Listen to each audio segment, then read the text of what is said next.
간절한 소원, 간절한 소원이란 제목으로 하나님 말씀 증거합니다. 복음이란 무엇입니까? 복음이란 말 그대로 복된 소식이란 말이죠.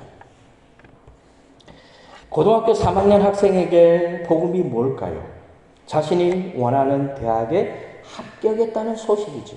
전화가 왔습니다. 따르랑 합격했다는 소식이 전화기 그 음성을 통해서 들려오며 와, 세상 말로 기분 째지죠. 기분 좋아요. 복음입니다. 가뭄 가운데 있는 농부들에게 복음이 무엇이겠어요? 일기예보에서 비가 온다는 소식이죠. 그리고 마침내 비가 쏟아집니다. 불치병에 걸려있는 환자들에게 복음은 무엇입니까? 불치병이 회복된다는, 나아가고 있다는 의사 선생님들의 말 한마디가 복음입니다. 제 아내에게 복음이 뭔지 압니까? 돈 필요해? 얼마 줄까? 하는 제 말 한마디죠. 복음이요. 왜? 소식이니까. 좋은 소식. 그런데 이 복음은 모두가 이 세상에만 국한된 것이죠. 그러므로 복음에도 진짜가 있고 가짜가 있어요. 진짜 복음 있는 반면에 가짜 복음이 있죠. 성도도 마찬가지죠. 진짜 성도가 있고 가짜 성도가 있습니다. 앞으로는 예수님이 말세 때가 오면 믿음 있는 자를 찾아보겠느냐 말씀하신 것으로 보아서 진짜 성도보다 가짜 성도가 훨 많을 것 같아요. 그러면 진짜 복음은 뭐죠? 진짜 복음은 말 그대로 한마디로 말할 수 있어요. 예수 그리스도가 복음이에요. 예수 그리스도. 예수님이 복된 소식이고 예수님이야말로 진짜 복음입니다. 예수 믿으면 죄에서 구원함을 받고 예수 믿으면 하나님의 자녀가 되고 예수 믿으면 천국 백성이 된다는 이 소식이야말로 복음이죠. 오늘 본문에서 사도 바울은 이 복음이란 말을 4번이나 사용합니다. 3절밖에 안 되는 그 짧은 말씀인데 이 복음이란 단어는 무려 4번이나 사용하고 있죠. 15절에도 보면 그러므로 나는 할 수 있는 대로 로마에 있는 너희에게 복음 전하기를 원하노라. 16절에도 내가 복음을 부끄러워하지 아니하노니 이 복음은 모두 믿는 자에게 구원을 주시는 하나님의 능력이 됨이라. 17절에서도 복음에는 하나님의 의가 나타나서 믿음으로 믿음에 이르게 하나니. 무려 4번이나 사용하고 있죠. 그래서 사도 바울에게 복음이 얼마나 중요한지 알 수 있어요. 복음, 사도 바울은 복음으로 시작했다고 복음으로 세상을 마무리하는 사람이죠. 사도 바울에게 간절한 소원은 아직 한 가지, 복음이에요. 복음이 전해지는 거죠. 복음에는요 5가지 특징이 있어요. 자, 첫째로 우리 다 같이 읽습니다. 시작. 복음은 무조건 하나님의 은혜입니다. 은혜란 말은요 공짜, 이 공짜라는 말과 유사합니다. 하나님은 공짜로 구원의 은혜를 주셨습니다. 그래서 하나님의 선물이라고 말을 합니다. 은혜는 조건 없는 하나님의 사랑이죠. 그냥 준 거예요. 대가 없이 그냥 준 겁니다. 부모도 자녀에게 은혜를 베풀죠. 자녀이기 때문에 그냥 주는 거예요. 공짜로 준다니까요. 그렇다면 왜 공짜로 줄까요? 값을 매길 수가 없기 때문에 그래요. 하나님의 은혜가 얼마입니까? 부모의 은혜가 얼마죠? 가격을 매기는 순간 그 은혜는 가치가 떨어져 버리는 거죠. 하나님의 은혜를 어떻게 값으로 매길 수가 있겠습니까? 부모님의 은혜를 어떻게 값으로 매길 수가 있습니까? 값으로 매길 수가 없는 거예요. 그래서 공짜죠. 공짜. 하나님이 공짜로 주셨어요. 가격을 매기는 순간 하나님의 은혜의 가치는 땅바닥으로 떨어져 버립니다. 부모님의 은혜도 마찬가지죠. 천국의 가치가 얼마나 되겠습니까? 천국 가치 얼마죠? 값으로 매길 수 있습니까? 없습니다. 그래서 하나님은 예수를 믿는 모든 사람들에게 공짜로 주셨어요. 천국의 가격을 매기는 순간 그 순간부터 천국의 가치는 떨어져 버립니다. 그래서 공짜죠. 너무나 귀하고 너무나 중요하고 값으로 매길 수 없기 때문에 그냥 주는 거예요. 자, 2번째 다 같이 읽습니다. 시작. 복음은 죄인을 구원합니다. 하나님은 모든 사람들이 다 죄인이라고 그랬어요. 예수님이 이 땅에 오지 않았으면 이 땅의 모든 사람들 다 지옥 갑니다. 해 아래 새 것이 없습니다. 아무리 죄를 짓지 않고 이 땅에서 선하게 산다고 할지라도 정도의 차이가 있을 뿐 모든 사람들은 다 죄인입니다. 그런데 복음은 죄인인 우리를 구원합니다. 복음을 믿기만 하면 그 사람이 아무리 큰 죄를 지어도 구원을 받고 하나님의 나라에 들어갈 수 있다는 거죠. 하나님의 자녀가 됩니다. 세 번째로 우리 다 같이 읽습니다. 시작. 복음은 믿지 않으면 심판을 받습니다. 하나님은 죄로 말미암아 죽을 수밖에 없는 죄인들을 사랑합니다. 그래서 복음을 주셨고 복음을 믿으면 구원하십니다. 그렇지만 죄를 미워하시기 때문에 복음을 믿지 않는 사람들에게는 하나님은 심판합니다. 심판하는 것입니다. 믿으면 구원인데 믿지 않으면 심판이라는 거예요. 무서울 정도로 하나님의 심판은 우리에게 혹독하게 다가옵니다.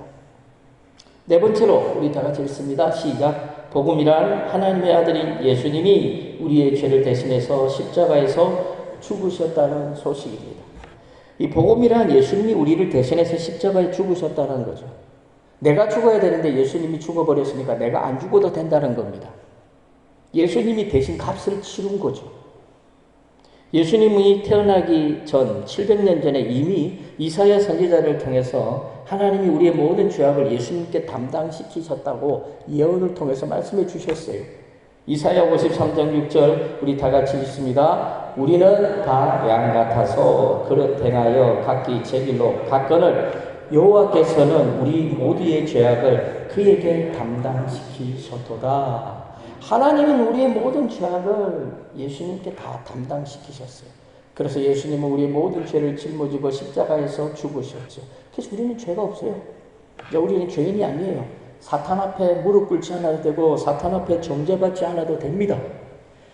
예수님이 우리 모두의 죄를 다 짊어지셨기 때문입니다. 우리를 대신해서 십자가에 죽으셨기 때문입니다. 하나님의 아들이신 예수님이 십자가에 죽지 않았다면 우리는 절대로 죄에서 구원함을 받지 못했을 겁니다. 사함을 받지 못했다는 겁니다. 예수님이 십자가에 죽지 않았다면 우리가 십자가에 죽어야 됩니다. 그래서 성경은요, 예수 외에는 다른 길이 없다고 분명하게 말씀하고 있습니다. 사도행전 4장 12절 우리 다 같이 읽습니다. 다른 이로서는 구원을 받을 수 없나니 천하 사람 중에 구원을 받을 만한 다른 이름을 우리에게 주신 일이 없음이라 하였더라. 그러므로 예수를 믿으면 어떻게 되죠? 다 구원을 받아요. 안 믿으면 지옥 갑니다. 너무나 단순하죠. 이것이 바로 복음이에요. 예수 믿으면 천국 가고 안 믿으면 지옥 갑니다. 너무나 단순하죠. 진리는요, 단순합니다. 복잡하지 않아요. 어중간한 것들이 복잡하고 머리를 헷갈리게 만들지, 진리는 너무너무 단순합니다. 예수 믿으면 천국, 안 믿으면 지옥, 분명하게 구분되어지죠. 사랑하는 성도 여러분, 죄로 인해서 지옥에 간다고 한번 생각을 해보세요. 내가 죄 때문에 지옥 간다 한번 생각해 보십시오. 생각이 안 될 거예요. 내가 지옥에 간다고 생각이 되어집니까? 생각이 안 됩니다. 왜 안 될까요? 실감이 안 나니까. 첫째, 지옥이 뭔지를 몰라요. 지옥이 나에게 어떤 의미인지 모른다니까요. 사람들은요, 예상외로 지옥에 대한 두려움이 없습니다. 왜 그런 줄 압니까? 실감이 안 가니까. 지옥에 대해서 조금이라도 알든지 지옥을 조금이라도 경험해봤으면 우와, 지옥 가면 안 되겠구나 두려워하고 벌벌 떨겠지만, 아무리 말로서 지옥은 불구덩이고 지옥은 유황불이고 암만 외쳐봤자 사람들은 지옥에 대한 두려움이 없어요. 왜? 실감이 안 되죠. 아무리 말로 해도 사람은 실감이 되지 않으니까 한쪽 귀로 듣고 한쪽 귀로 흘려버리는 겁니다. 집에 가셔가지고 가스레인지에 불을 딱 켜세요. 손을 그 가스레인지에 불을 한번 손을 얹어보세요. 뜨겁겠습니까? 안 뜨겁겠습니까? 실감이 돼요? 안 돼요? 실감이 되죠. 왜? 있으니까. 내가 보니까. 내가 사용하니까. 그래서 가스레인지에 손을 얹어보라면 기겁하죠. 아, 목사님, 말도 안 되는 소리 하지 마십시오. 어떤 사람은 화를 낼 거예요. 목사님 제정신이냐? 왜요? 실감이 되니까. 그런데 지옥은요, 실감이 안 돼요. 그래서 사람들이 뭐라고 말하죠? 거짓말하지 말라고 그래요. 왜? 실감이 안 나니까. 그렇다면 왜 지옥은 실감이 나지 않겠습니까? 지옥은 인간의 상상을 훨씬 뛰어넘는 것이기 때문에 그래요. 가본 사람이 없잖아요. 여기서 지옥 갔다 오신 분 있습니까? 없지요. 왜? 지옥은 일단 가면 돌아올 수 없어요. 예전에 제가 농담삼아 그런 얘기 했죠. 진짜 예수 안 믿고 골치 섞이고, 진짜 스트레스 받는 사람들을 딱 모아가지고 지옥에 2박 3일 동안 수련회 보냈으면 정말 좋겠어. 2박 3일 동안 지옥에 가서 모든 불구덩이를 체험하고 지옥의 삶을 2박 3일 동안 체험하고 돌아오면 그 사람은 절대로 지옥 가지 않겠죠. 두려워서라도 예수 철저하게 믿을 겁니다. 왜요? 실감이 되니까, 갔다 왔으니까. 그러나 지옥에 가본 사람이 없기 때문에 상상이 안 되고 실감이 안 돼요. 아무리 고통이 있고 아무리 무섭다고 해도 그냥 콧방귀 낍니다. 만약에 지옥이 실감이 되면 누가 예수 안 믿겠어요? 다 예수 믿지요. 그러므로 우리가 천국과 지옥을 실감하지 못하는 것 자체도 하나님은 공의로우신 하나님이라는 거죠. 하나님은 공평하신 하나님이라는 거예요. 사랑하는 성도 여러분, 우리는 무조건 예수 믿어야 돼요. 무조건 믿어야 돼요. 몰라도 믿고 알아도 믿고 그냥 믿으세요. 무조건 예수를 믿지 않는 사람은 결국은 나중에 후회합니다. 그러나 후회해도 소용이 없죠. 무조건 우리는 어떻게 돼요? 그 사람이 예수를 믿든 안 믿든 복음을 전해야 돼요. 믿어도 되고 안 믿어도 되는 그런 선택 과목이 아니에요. 무조건 믿어야 돼요. 그냥 믿어야 돼요. 어거지로 믿어야 돼요. 그래서 사도 바울은 복음을 전하는데 한평생을 바칩니다. 복음을 전하지 않고는 견딜 수가 없지요. 왜? 사도 바울은 예수 그리스도를 통해서, 예수님을 만남을 통해서 아주 조금이나마, 아주 눈꽃만큼이나마 체험을 했잖아요. 예수님의 음성을 들었잖아요. 예수님을 보려고 하다가 어떻게 됐죠?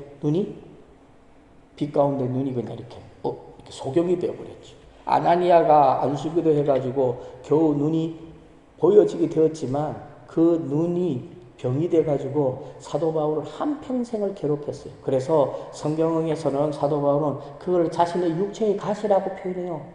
눈에서 고름이 질질 흘러요. 아파요. 복음을 전해야 돼요. 근데 눈에서 고름이 질질 흐르고 아픈데 어떻게 복음을 전하겠어요? 너무너무 고통스러우니까 기도하잖아요. 3번. 왜 기도했을까요? 복음 전하기에 너무너무 힘드니까. 이 눈병만 해결되어지면 나는 복음을 훨씬 쉽게 전할 수 있을 것이라고 생각했어요. 그거는 좁디 좁은 인간의 소견이죠. 우리 하나님은 뭐라고 말하죠? 그만 됐다는 거죠. 네 은혜가 내게 족하다. 무슨 얘기입니까? 네가 그 눈병 때문에 괴로워하면서 복음을 전하는 것이 너에게 가장 좋다라는 거예요. 왜? 그러니까 네가 기도하잖아.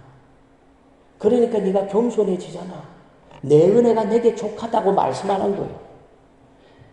그러므로 하나님의 생각과 우리의 생각은 너무너무 달라요. 내가 이렇게 하면 하나님이 좋아하시겠지. 그건 우리 생각일 뿐이에요. 하나님은 싫어할 수도 있어요. 그래서 우리에게 말씀이 필요한 거예요. 말씀을 통해서 하나님이 좋아하고 하나님이 싫어하는 것이 무엇인지를 분별할 수 있기 때문에 말씀이 필요한 거예요. 그런데 말씀도 보지 않고 자기 생각대로 세상의 기준을 가지고 세상 사람들은 좋아하거든요. 내가 이렇게 하면 세상 사람들 좋아하니까 내가 이렇게 하면 하나님도 좋아하겠지. 하나님이 싫어하실 수 있어요. 그래서 우리는 말씀이 기준이 되고 말씀을 통해서 하나님이 기뻐하는 삶을 살아야 되는 거죠. 그래서 성경은 우리가 헌금 많이 한다고 하나님 기뻐합니까? 봉사 많이 한다고 하나님 기뻐합니까? 성경은 하나님을 기쁘시게 하는 게 뭐라고 그러겠죠? 믿음. 믿음 외에는 하나님 기쁘게 할 수 없어요. 우리가 힘들고 어려운 그 환경 속에서도 믿음 잃어버리지 않고 하나님을 향한 그 믿음을 지켜나갈 때 하나님은 우리를 바라보면서 기뻐합니다. 그러므로 우리는 무조건 믿어야 돼요. 그래서 사도 바울은 복음을 전하는데 한평생 바쳤어요. 복음을 전하지 않고는 견딜 수가 없지요. 로마 감옥에서 단두대에 있어도 사라질 때까지 복음을 전했습니다. 사랑하는 성도 여러분, 사도 바울의 예수 믿기 전에 간절한 소원이 무엇이었습니까? 세상에서 성공하는 거였어요. 사도 바울이 다메섹 도상에서 예수님을 만나기 전에 사도 바울의 간절한 소원은 이 세상에서 성공하는 겁니다. 그래서 열심히 공부했습니다. 헬라 철학도 공부했습니다. 가말리엘 문화에 들어가지고 율법도 체계적으로 공부했습니다. 그래서 바리새인 중에 바리새인이 되었습니다. 심지어 로마 시민권까지 가지고 있는 로마 시민권자입니다. 로마 시민이에요. 무엇 하나 부족한 게 없어요. 세상에서 성공할 수 있는 모든 걸 다 갖추었어요. 그런데 예수님을 만나자마자 그 소원이 바뀌었습니다. 그래서 지금까지 자신이 세상적인 성공을 위해서 애쓰고 노력한 모든 것들을 사도 바울은 배설물로 여겼습니다. 뭡니까? 똥으로 여겼다는 거예요. 똥. 쓰레기를 봤죠. 쓰레기. 그래서 다 버렸어요. 그래서 세상에서 가장 귀한 복된 소식을 전하는 일에 목숨을 바친 거죠. 하나님을 만나니까, 예수님을 믿으니까 이제 그 앞을 가로막고 있던 그 장애물이 다 거쳐지니까 사도 바울의 눈에 제대로 보이는 거예요. 아, 내가 지금까지 헛살았구나. 세상에서 성공하고 세상에서 결혼하고 세상에서 잘 먹고 잘 사는 것들이 아무 의미가 없구나. 내가 왜 이렇게 살아야 되나? 그래, 하나님이 기뻐하는 일을 하자. 그건 무엇일까? 복음 전하는 거예요.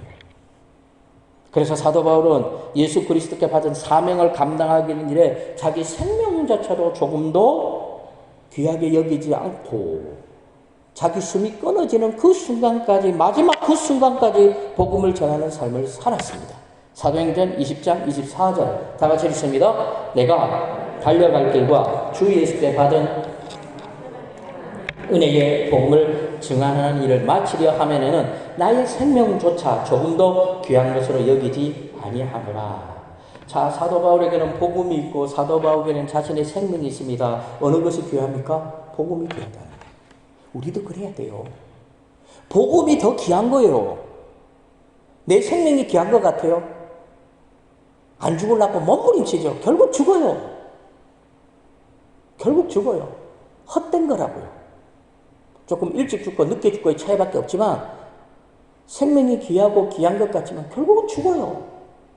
그러나 복음은 그 죽어가는 생명을 살립니다. 그래서 사도 바울은 복음과 자기 목숨을 딱 올려놨을 때 목숨을 내팽개쳐버리고 배설물로 여기고 복음을 위해서 한평생 살아간 겁니다.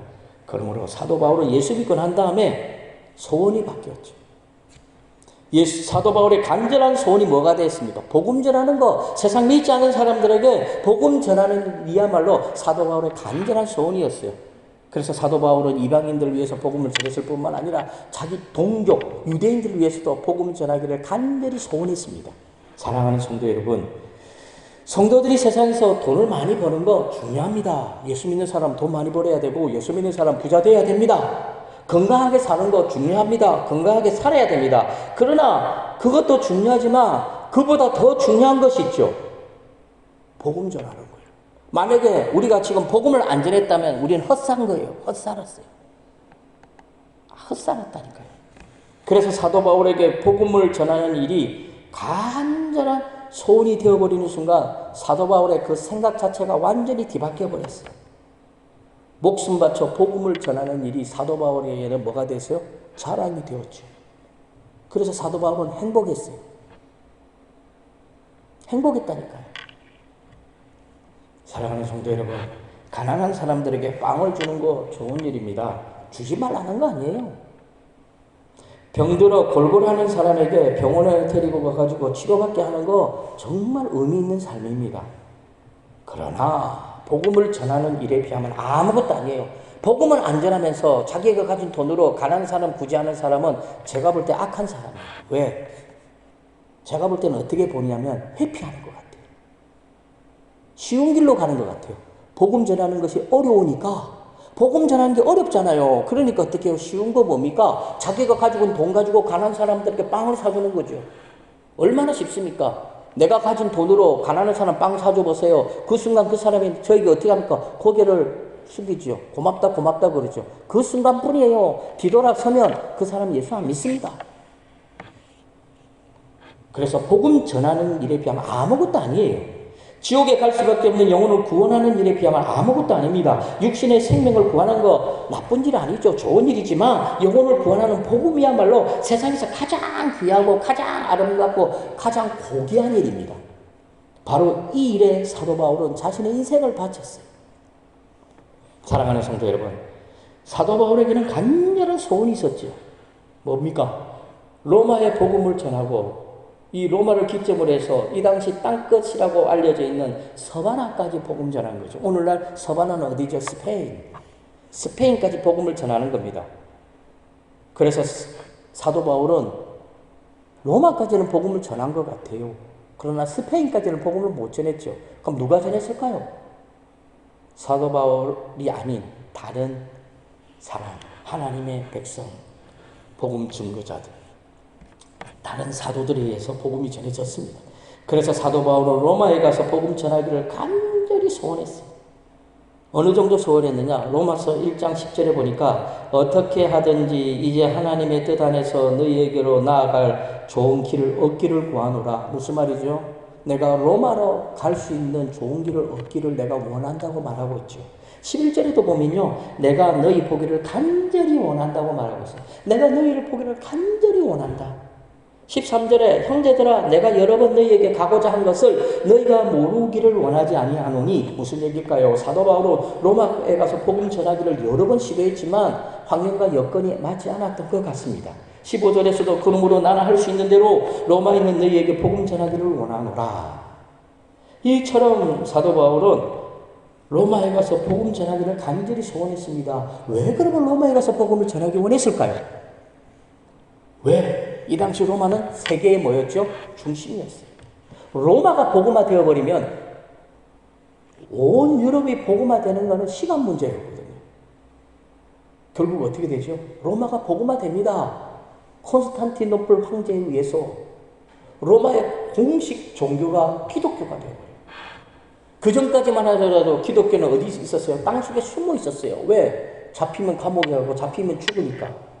수많은 로마 황제들이 기독교인들을 핍박하고 죽였거든요.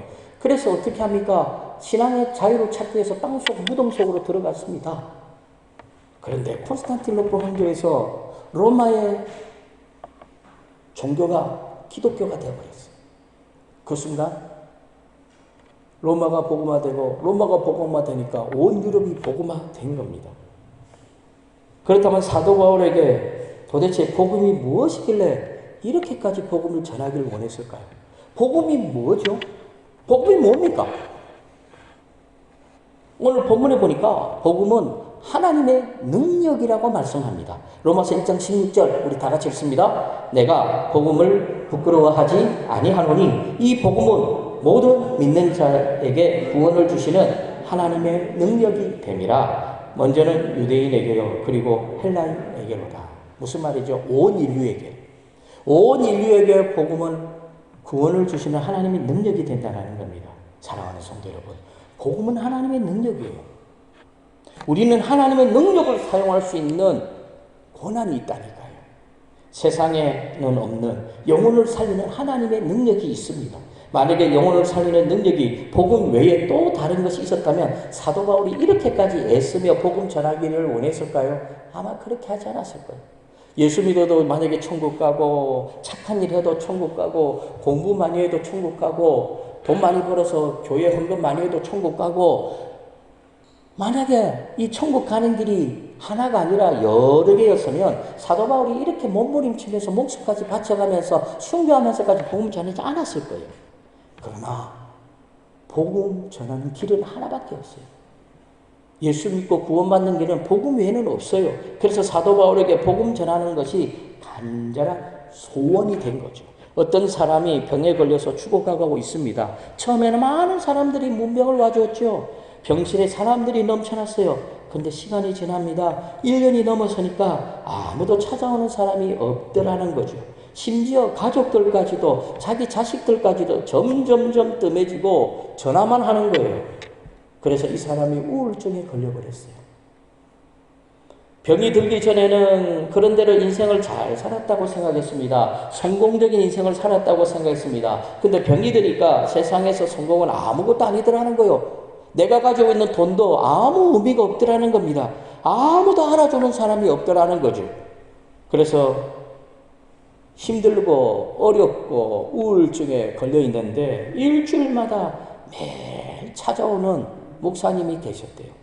병원에 보면 원목이 있거든요. 병원에 있는 원목, 목사님이 병원에 오셔가지고 매일매일 기도해 주는 거예요. 처음에 기도할 때는 대충 그냥 뭐 그러려니 했대요. 그 다음에도 또 오네, 또 오네, 또 오네. 계속 반복되다 보니까 이 사람의 마음의 문이 열렸지요. 누가 열었습니까? 목사님이 열었을까요? 아니요. 성령이 열었지요. 그 사람이 병이 들었기 때문에 그 사람이 예수를 믿게 되는 복을 누리게 된 거죠. 그래서 목사님과 친해졌어요. 성경 공부도 하게 되었어요. 죽음에 대한 공포도 이겨내었어요. 우울증도 사라졌어요. 이제 천국에 대한 소망을 가지고 매일매일 기도하면서 성경을 읽습니다. 그리고 하루하루가 행복한 거예요. 병은 나은 게 하나 없는데 하루하루가 행복해졌어요. 이것이 바로 복음의 능력입니다. 그러므로 저와 성도님들도 복음을 전하는 삶을 살아야 돼요. 우리가 복음 전하지 않으면 나중에 우리 천국 가면 하나님이 우리를 가만히 내버려둘까요?